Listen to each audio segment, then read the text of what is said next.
Guys, my name is Shravan and today watching SNS medical research.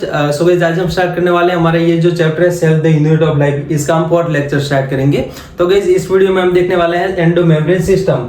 वैसे ये endomembrane system क्या रहता है, तो यहाँ पर आपने सेल देखा होगा। सेल के अंदर हमारी बहुत सारी ऑर्गेनेल रहती है, जैसे कि ये सेल है और सेल के अंदर ऑर्गेनेल में हमारे डबल मेम्ब्रेन बाउंडेड में जैसे कि न्यूक्लियस है। इसके अलावा यहाँ पर हमारा माइटोकॉन्ड्रिया है, ये भी डबल मेम्ब्रेन रहेगा। इसके बाद क्लोरोप्लास्ट है, ये हो गया माइटोकॉन्ड्रिया। इसके बाद ये हो गया क्लोरोप्लास्ट। इस तरह से हमारा क्लोरोप्लास्ट रहता है। ये हमारा डबल मेम्ब्रेन बाउंडेड। और सिंगल मेम्ब्रेन बाउंडेड में एंडोप्लाज्मिक रेटिकुलम है, ये हमारा हो गया एंडोप्लाज्मिक रेटिकुलम है।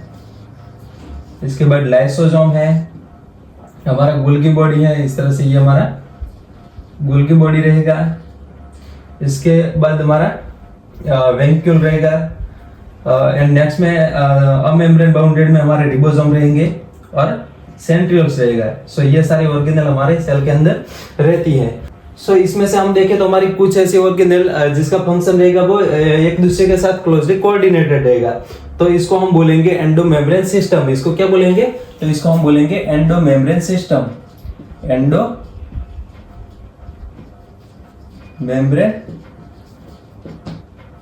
सिस्टम। इसमें कौन सी ऑर्गेनेल रहती है, तो यहाँ पर आपने देखा हमारी सिंगल मेम्ब्रेन बाउंडेड, जिसमें हमारा ये एंडोप्लाज्मिक रेटिकुलम है, हमारा ये गोल्गी बॉडी है, गोल्गी बॉडी या गोल्गी एपरेटस है। इसके बाद ये लाइसोसोम है और हमारा ये वेंक्यूल्स।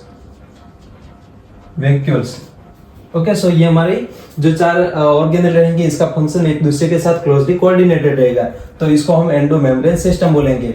इसमें कौन सी, तो फर्स्ट हमने एंडोप्लाज्मिक रेटिकुलम देखा, एंडोप्लाज्मिक रेटिकुलम। इसके बाद हमारा गोल्गी एपरेटस,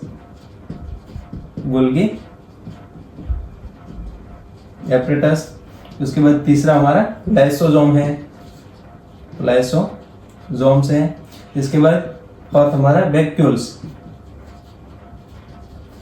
ये सारे हमारे ऑर्गेनेल रहेंगे। इसका फंक्शन रहेगा, फंक्शन आर क्लोजली कोऑर्डिनेटेड,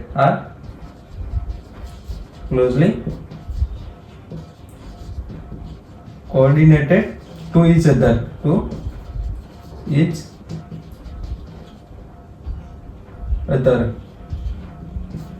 एक दूसरे के साथ इसका फंक्शन रहेगा वो क्लोजली कोऑर्डिनेटेड रहेगा। सो इसको हम बोलेंगे हमारे एंडोमेम्ब्रेन सिस्टम। सो इसका फंक्शन किस तरह से कोऑर्डिनेटेड रहेगा, तो इसको हम वैसे बाद में देखने वाले हैं, बट अभी के लिए थोड़ा सा ओवरव्यू में देख लेते हैं। जैसे कि हमारा ये एंडोप्लाज्मिक रेटिकुलम है, हमारा एंडोप्लाज्मिक रेटिकुलम वो प्रोटीन एंड लिपिड बनाएगा। क्या बनाएगा, प्रोटीन एंड लिपिड बनाएगा। ये लिपिड एंड प्रोटीन बनता है। अब ये लिपिड एंड प्रोटीन चला जाता है हमारे गोल्गी एपरेटस में। कहां पर, तो गोल्गी बॉडी में हमारे ये लिपिड एंड प्रोटीन जो कि हमारे एंडोप्लाज्मिक रेटिकुलम में से बनते हैं, तो वो चले जाते हैं हमारे गोल्गी बॉडी में। इसके बाद ये गोल्गी बॉडी क्या करेगा, तो इसका पैकेजिंग करेगा, इसमें मॉडिफिकेशन करेगा, यानी कि इसको मॉडिफाइड करेगा और पैकेजिंग करेगा।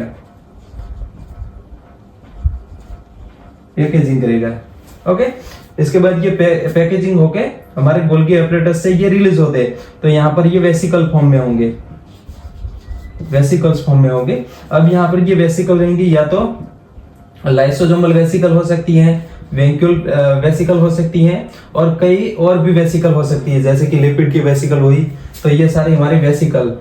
सो ये इस तरह से इसका फंक्शन रहेगा वो क्लोजली कोऑर्डिनेटेड रहेगा। सो इसको हम एंडोमेम्ब्रेन सिस्टम का पार्ट बोलेंगे। ये हमारे जो एंडोप्लाज्मिक रेटिकुलम, गोल्गी एपरेटस और लाइसोसोम एंड वेंक्यूल, ये हमारे सारे एंडोमेम्ब्रेन सिस्टम के पार्ट है। और इसके अलावा हमारे ये जो यहाँ पर ये माइटोकॉन्ड्रिया, ये हमारा क्लोरोप्लास्ट। इसके बाद यहाँ पर ये पेरोक्सिसोम हो गया। यहाँ पर दूसरे हमारे एक ऑर्गेनेल रहेंगी सिंगल मेम्ब्रेन बाउंडेड, जो हमारा पेरोक्सिसोम है। और हमारा ये सेंट्रियोल्स, रिबोसोम, ये हमारे एंडोमेम्ब्रेन सिस्टम का पार्ट यहाँ पर नहीं रहने वाले। ओके, सो इसको हम एंडोमेम्ब्रेन सिस्टम का पार्ट नहीं मानेंगे। सो ये हो गया एंडोमेम्ब्रेन सिस्टम का इंट्रोडक्शन। इसके बाद यहाँ पर हमारी ये जो सारी ऑर्गेनेल है, इसको हम इंडिविजुअली देखते हैं। सो फर्स्टली यहाँ पर एंडोप्लाज्मिक रेटिकुलम देखेंगे। सो फर्स्टली हम स्टार्ट करें एंडोप्लाज्मिक रेटिकुलम से। फर्स्टली हमारा एंडोप्लाज्मिक रेटिकुलम। एंडोप्लाज्मिक रेटिकुलम क्या रहता है? तो हमारा एंडोप्लाज्मिक रेटिकुलम हमारे एक रेटिकुलम का नेटवर्क रहता है, रेटिकुलम ऑफ टीनी ट्यूब्यूल्स, या इसको हम नेटवर्क बोलेंगे, या हमारे टीनी ट्यूब्यूल्स का नेटवर्क रहेगा जो कि हमारे सेल के अंदर पूरा स्कैटर्ड रहेगा। इसको हम इलेक्ट्रॉन माइक्रोस्कोप में देखेंगे तो हमारे सेल के अंदर इस तरह से, यहाँ पर जैसे कि ये हमारा सेल है और सेल के अंदर ये हमारा न्यूक्लियस है। न्यूक्लियस के आपको पता है ये हमारे न्यूक्लियर एनवेलप जो कि डबल मेम्ब्रेन है, और यहाँ पर हमारे न्यूक्लियर पोर रहेंगे। सो यहाँ पर हमारा टीनी ट्यूब्यूल्स का रेटिकुलम हमारे न्यूक्लियस से स्टार्ट होके, यहाँ पर सेल के न्यूक्लियस से स्टार्ट होके हमारे पूरे सेल में इस तरह से ये बिखरा हुआ रहता है, पूरे सेल में इस तरह से ये स्कैटर्ड रहता है। अब यहाँ पर देख सकते हैं इस तरह से ये हमारे पूरे सेल के अंदर स्कैटर्ड रहेगा। ओके, सो इसको हम बोलेंगे एंडोप्लाज्मिक रेटिकुलम। और ये हमारी जो सेल के स्पेस रहेगा, यहाँ पर हमारा ये पूरा साइटोप्लाज्म रहेगा। साइटोप्लाज्म के इनसाइड हमारा ये सेल का स्पेस है, तो ये सेल के पूरे एरिया को दो कंपार्टमेंट में डिवाइड करेगा। Area of cell divide into to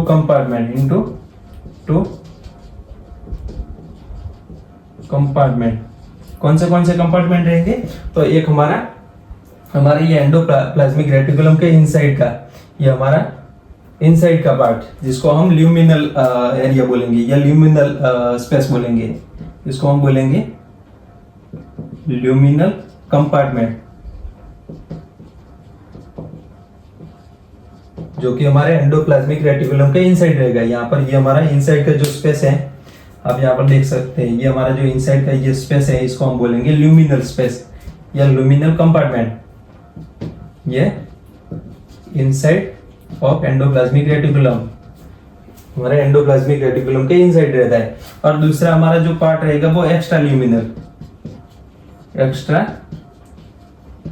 luminal space या कंपार्टमेंट। तो ये एंडोप्लाज्मिक रेटिकुलम से बाहर का जो स्पेस है, जो कि हमारा ये पूरा साइटोप्लाज्म, तो ये इसको हम बोलेंगे cytoplasm.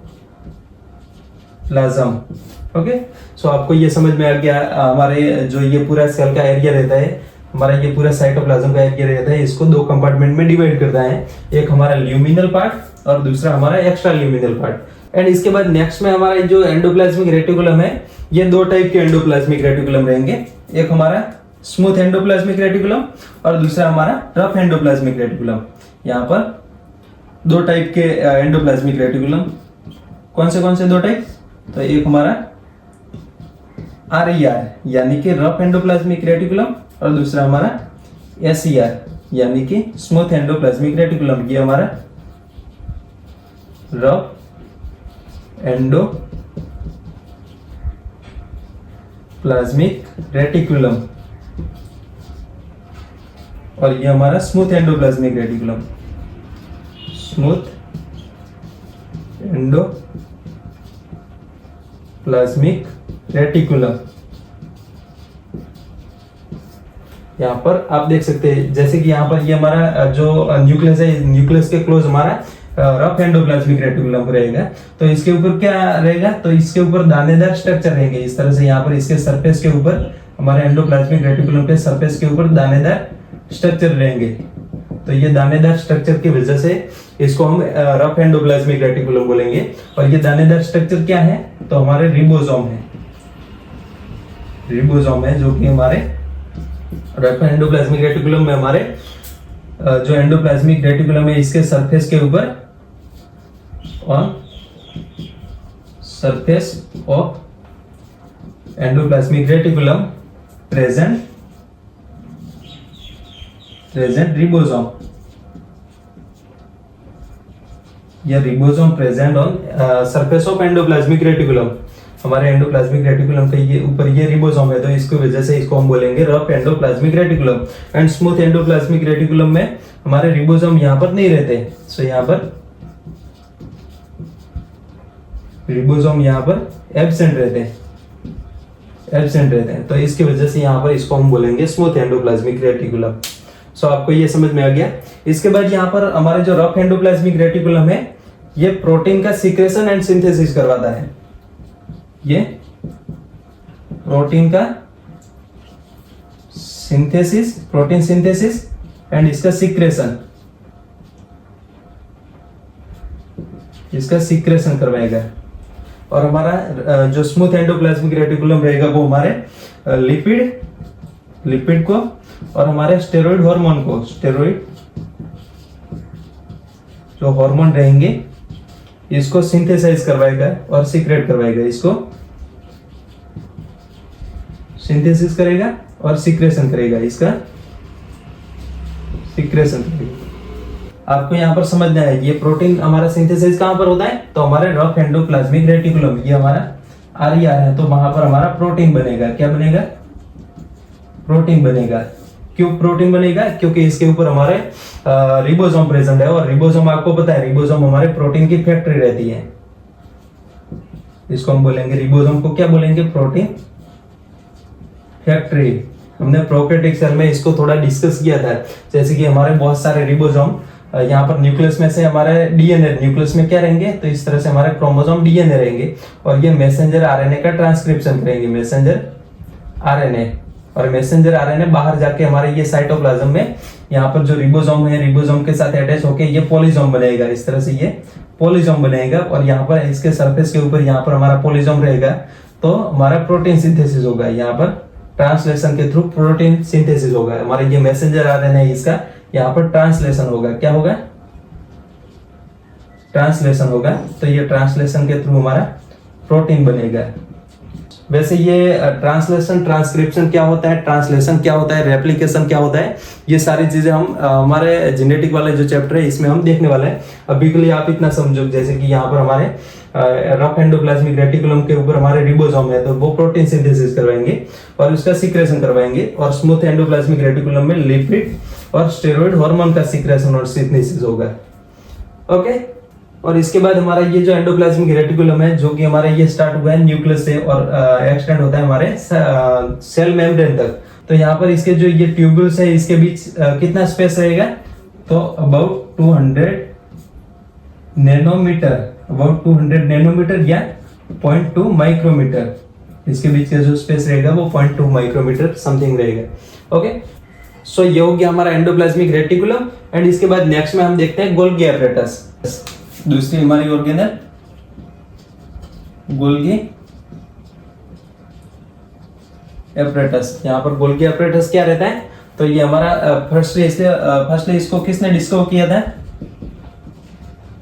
Discover by Camillo Golgi. Camillo Golgi ने इसको 1898 में इसको डिस्कवर किया था। तो इस वजह से इसका नाम हुआ गोल्गी बॉडी।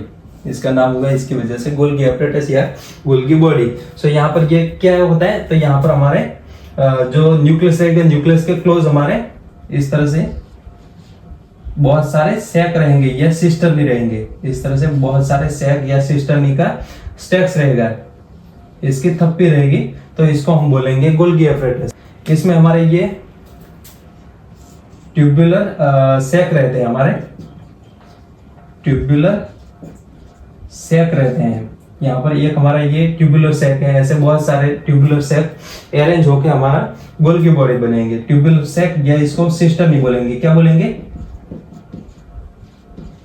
सिस्टर नहीं बोलेंगे, इसको सिस्टर नहीं बोलेंगे। सो हमारे ये बहुत सारे सिस्टर नहीं स्टैक्स होके हमारे बनेगी गोल्गी एपरेटस। यहाँ पर गोल्गी एपरेटस बनेगी, तो इस तरह से हम बोलेंगे सिस्टर्नी और ट्यूबुलर सैक, ट्यूबुलर सैक जो कि स्टैक्स होके हमारा गोल्गी बॉडी फॉर्म करेंगे। स्टैक्स होके फॉर्म गोल्गी बॉडी फॉर्म करेंगे। आप यहाँ पर देख सकते हैं ये हमारा गोल्गी बॉडी हो गया। इसके बाद हम देखें हमारा ये गोल्गी बॉडी में हमारा ये न्यूक्लियस के क्लोज हमारा जो फेस रहेगा, ये हमारा सिस फेज रहेगा, और हमारे टूवर्ड हमारे ये सेल मेम्ब्रेन है, इसके टूवर्ड हमारा जो फेस रहेगा इसको हम बोलेंगे ट्रांस फेज, इसको हम बोलेंगे सिस फेज, और ये हमारा ट्रांस फेज। आप यहाँ पर लिख सकते हैं इसके दो फेस, इसके दो फेस रहेंगे, कौन से, तो एक सिस फेज और दूसरा trans phase, cis phase and trans phase. तो यहाँ पर सिस फेज कैसे है, तो सिस फेज हमारा जो रहेगा वो कॉन्वेक्स रहेगा, यहाँ पर कॉन्वेक्स हमारा सिस फेज रहेगा। और इसको अदर नाम दे तो इसको फॉर्मिंग फेज भी बोलेंगे, फॉर्मिंग फेज भी बोलेंगे। और हमारे ट्रांस फेज को क्या बोलेंगे, तो ये हमारा कैसा रहेगा, कॉनकेव रहेगा। आप यहाँ पर देख सकते हैं ये कॉनकेव है, ट्रांस फेज हमारा कॉनकेव रहेगा। और इसको मैच्योरिंग फेज बोलेंगे, मैच्योरिंग फेज बोलेंगे। सो हमारा ये ट्रांस फेज, मैच्योरिंग फेज, और सिस फेज हमारा कॉन्वेक्स है, और फॉर्मिंग फेज इसको बोलेंगे। सो ये हमारे cis and trans phase. And इसके बाद इसके फंक्शन, नेक्स्ट में इसके फंक्शन क्या है, तो ये हमारे जो भी हमारे एंडोप्लाज्मिक रेटिकुलम में जो भी मटेरियल बनेगा उसका पैकेजिंग एंड उसका मॉडिफिकेशन करता है। तो इसका काम क्या है, तो मॉडिफिकेशन एंड पैकेजिंग करता है, मॉडिफिकेशन एंड पैकेजिंग करता है। तो ये मॉडिफिकेशन एंड पैकेजिंग किस तरह से करेगा, जैसे कि यहाँ पर ये हमारा एंडोप्लाज्मिक रेटिकुलम में से क्या बनता है, तो यहाँ पर एक हमारा प्रोटीन बनेगा और दूसरा हमारा लिपिड बनेगा। दूसरा क्या बनेगा, लिपिड। तो ये प्रोटीन एंड लिपिड जो बनते थे, ये प्रोटीन एंड लिपिड हमारे यहाँ से, प्रोटीन कहाँ से बनता था, तो RER में से प्रोटीन, और लिपिड SER में से।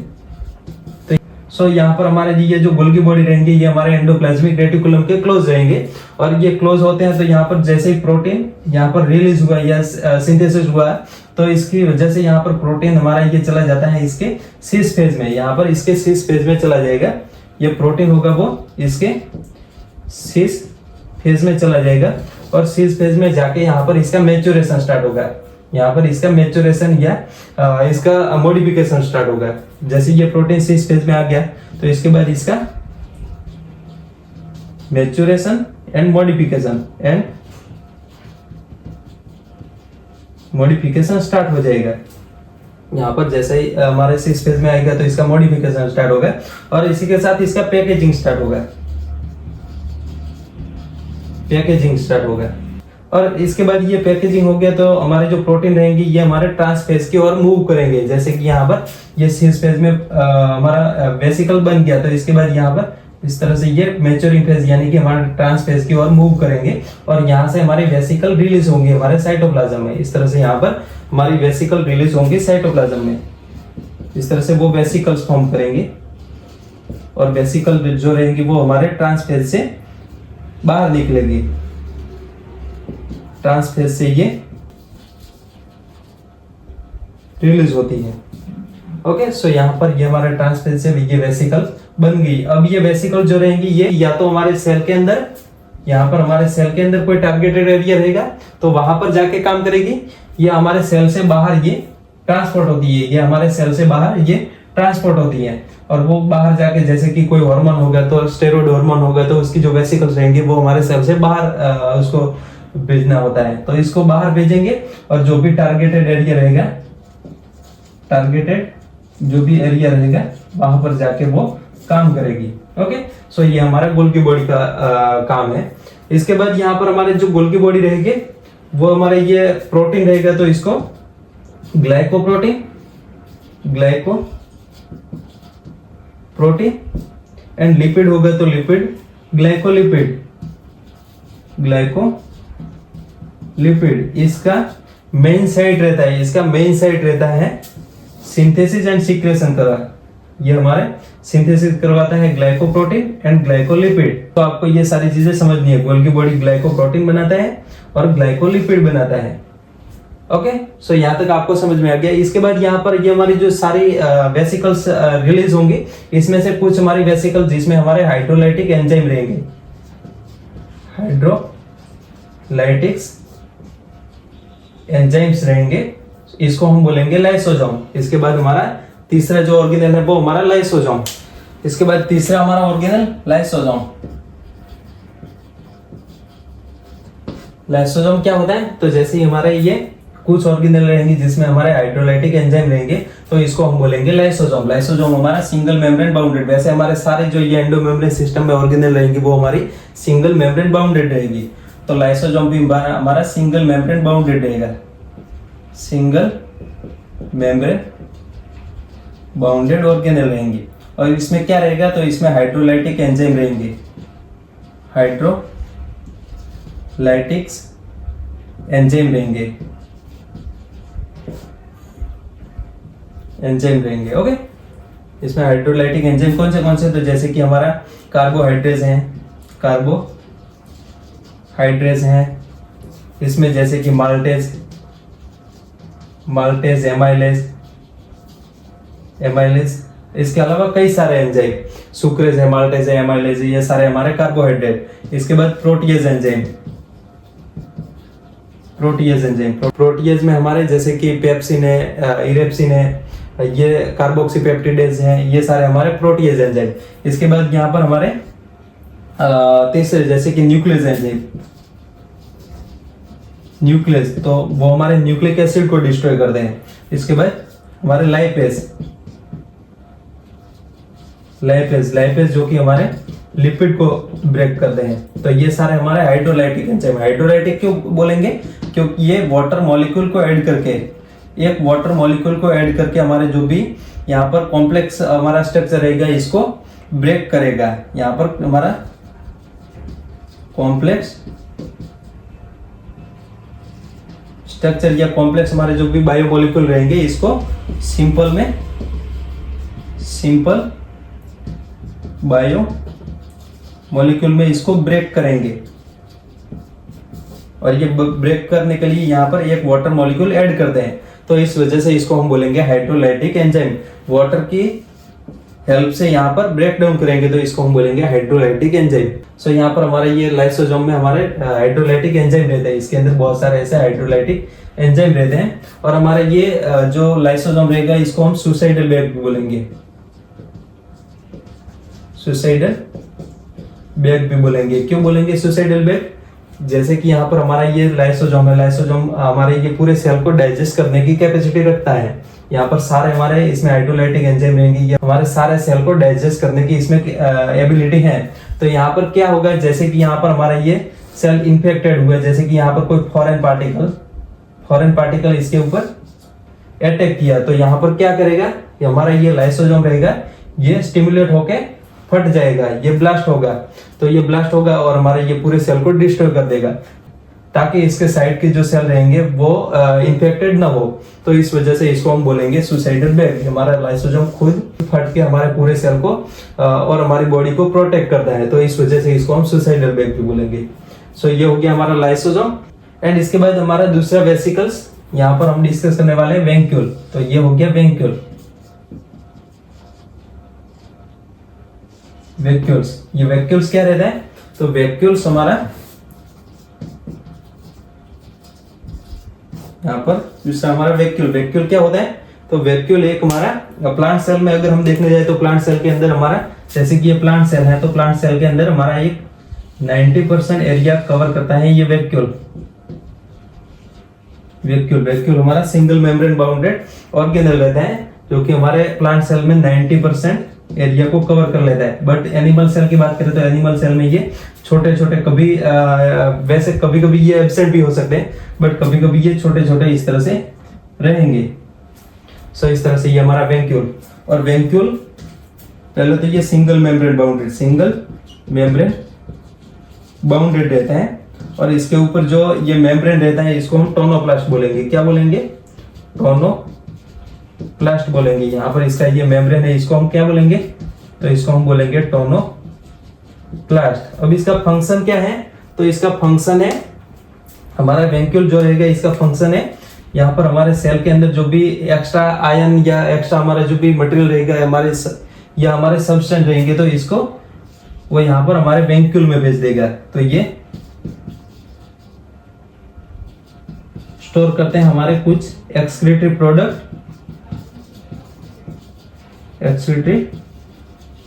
प्रोडक्ट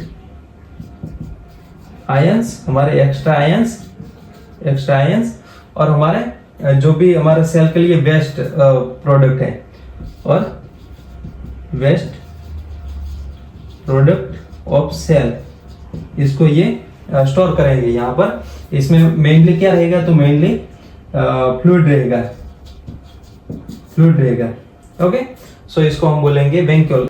और इसमें जो आयन वगैरह रहेंगे वो हमारे सेल से ज्यादा रहेंगे। यहाँ पर जो आयन वगैरह रहेंगे जैसे कि सोडियम है, पोटेशियम है, ये हमारे वैक्यूल के अंदर इसका कंसंट्रेशन रहेगा वो हमारे सेल से हाई रहेगा। यहाँ पर इसका कंसंट्रेशन हाई रहेगा। क्यों हाई रहेगा, क्योंकि यहाँ पर ये हमारे वैक्यूल, इसका जो ये मेम्ब्रेन है ये एक्टिव ट्रांसपोर्टेशन करवा के ये हमारे सारे आयन रहेंगे, इसको यहाँ पर स्टोर करेगा। ओके, सो आपको ये समझ में आ गया। इसके बाद हमारे कई ऐसे वैक्यूल रहेंगे जो कि फूड का स्टोरेज करेंगे। जैसे कि अमीबा सेल है, तो अमीबा सेल में जैसे ही फूड पार्टिकल बाहर आता है तो ये फूड पार्टिकल को यहाँ पर इस तरह से इंगल्फ करके एक फूड वैक्यूल बना देते हैं। जैसे कि इंगल्फ करके इसके ऊपर मेम्ब्रेन बना के फूड वैक्यूल बना देंगे, इसको हम बोलेंगे फूड वैक्यूल्स।